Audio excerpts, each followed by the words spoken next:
Thank you for joining us for another edition of Coffee with Tom and Joanne. I'm Joanne Taranto. And I'm Tom Matthews. And today, Joanne and I are going to talk about what it looks like to view a home with the Tom and Joanne team, because we're on this buyer series. If you're following this playlist, you've already watched our buyer consultation video. You've also talked about wants and needs. And the last video was about what does that initial meeting look like? So now you've decided, you've signed your engagement paperwork and you want to go out and look at properties. Yep. So Joanne, what does it look like when you show up to that house with a buyer? I go there, I open the front door, and everybody goes in. Love it. Perfect. And you point out where the kitchen is. Yes. So some of the feedback that we've gotten over the last 20 years, asking people about their experiences with buyer agency in the past, the feedback we've gotten is, gosh, my agent just went and opened the door. Yeah. And I didn't know what I was looking at, and I didn't know what might need repair and what was in good shape. And so what we wanted to address today is that looking at a home with us is the exact opposite of that. And so typically when we go on a showing, we get there early. Yes. Imagine that we're going to be there waiting for you at the home. So we get there early. We like to, if we're able to, get inside, turn the lights on if we can, and then take a quick spin through the house before you get there. Yes. And look at systems. Joanne and I have been through, we've sold close to 700 homes. We've been through over 1,000 home inspections. And so although we're not licensed home inspectors, we do know kind of what we're looking at and can help save buyers time and money.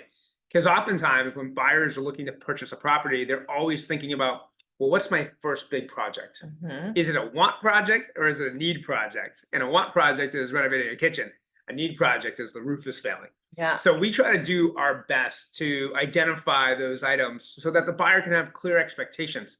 Because the other thing we don't want to do, and this happened to us early in our career, is that we didn't know what we were looking at. Buyers would make an offer, have a home inspection, and then there would be glaring issues that had we had more experience, we would have identified up front, and then they back away from the deal. And the problem with that is it's emotional and it's financially draining, because a home inspection right now in our area, depending upon the water source, anywhere from $750 to $2,000.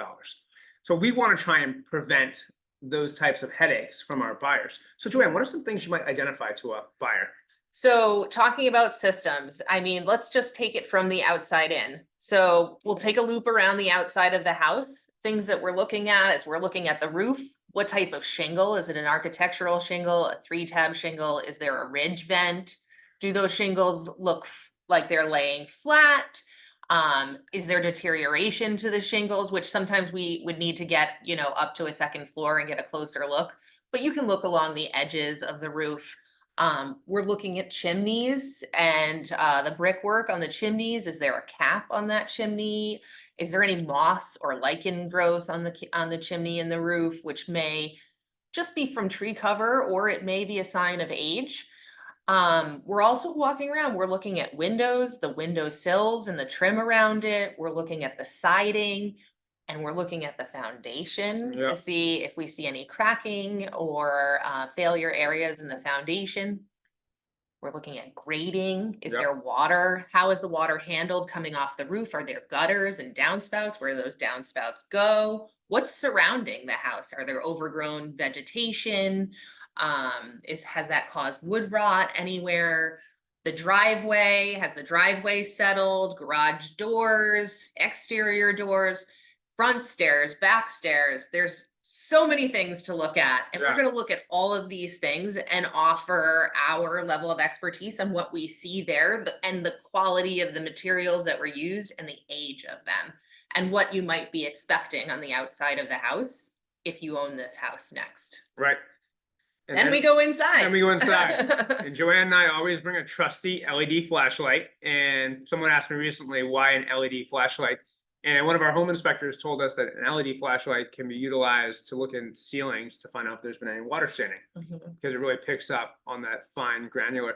So we walk through the property. We're really looking at, you, the buyer, you can tell whether or not the kitchen needs to be updated. You don't need us for that. Yeah. You need us to be looking at, like Joanne said, the outside stuff, but now on the inside, looking at the ceilings. Do we see any water standing? Then we go down the basement.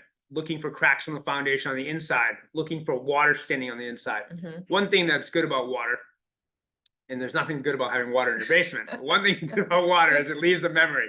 Yes. It's like virtually impossible to hide all of the evidence of water. So we know where to look. Oftentimes on wood, it leaves like a cool Mhm. ripple. Mhm. And understand the difference between water staining and like effervescence. Mhm. Effervescence is when there's water moisture coming through the concrete.